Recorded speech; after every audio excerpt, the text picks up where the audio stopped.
Every morning, Maya passed the same boarded-up building on her way to the factory. Its windows were sealed shut with plywood, its brick skin scarred with faded graffiti. For 23 years, she'd walked the same route, her shoulders growing heavier with the silent weight of a dream she'd packed away in her youth, a dream of painting murals that transformed forgotten spaces.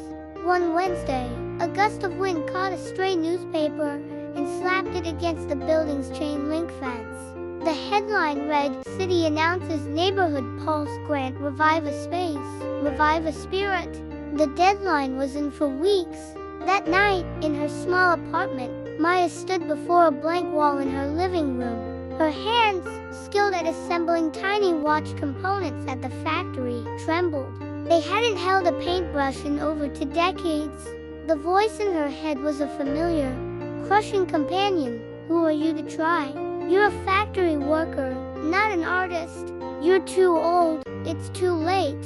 But another voice, faint and buried deep, whispered back, "What if?" The next day, she called the grant office.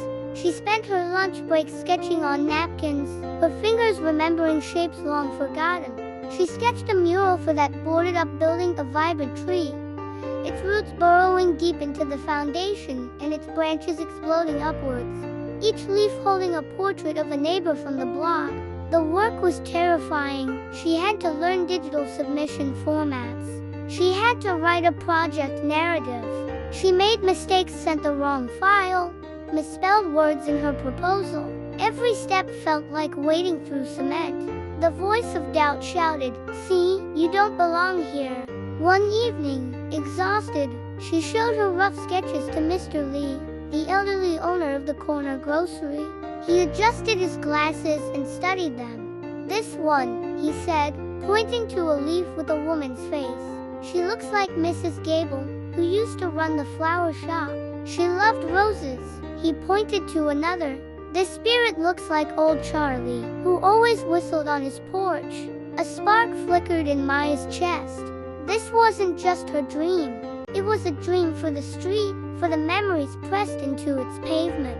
She worked, she submitted the grant, and she waited. The rejection email arrived on a rainy Tuesday.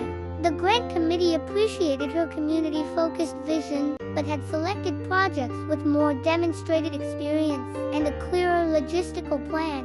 The defeat was absolute. The voice of doubt didn't just whisper, it roared in triumph. "I told you so, now you know." Put the dream away, forever this time. For a week, Maya walked to work, eyes down, refusing to even glance at the boarded-up building. The dream wasn't just deferred, it was dead. It had been a foolish, painful fantasy. Then, on Saturday, a knock came at her door. It was Mr. Lee, with Lena from the laundromat, and Ben, the high school kid who worked at the pizza place.